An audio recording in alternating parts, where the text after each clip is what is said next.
podíváme se. Maturitní projekt. No, když vidím ty základy, nevím, no, základy, matematika, ekonomika, to se bude muset přestavět. Takže potřebujeme nějakou levnou pracovní sílu.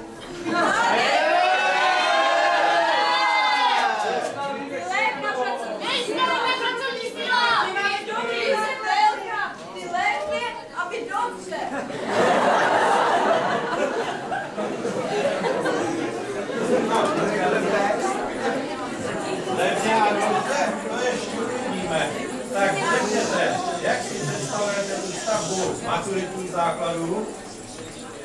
4 roky seděli jsme, 4 roky makali, mnoho z nás však zůstalo před konečnými branami. Michal, Terka, David, Kuba a s ním i jeho proříznutá huba. Bohužel skončili o poznání dříve a nedostali se tak do vytouženého cíle. Do tohoto cíle už nechybí míle. Jak tomu bylo v prváku? Teď to máme za pár. Nezná Sparta Nervák?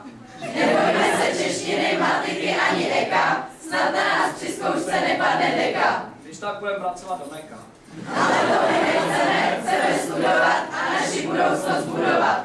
Snad toho nebudeme litovat a všechno dobře půjde, každého z nás úspěšný panem nejde. No, jak to já tak vidím, tak bude to potřebovat ještě nějaké úpravy. Takže rozhodnutí zní, dostanete týden, předběžně schváleno.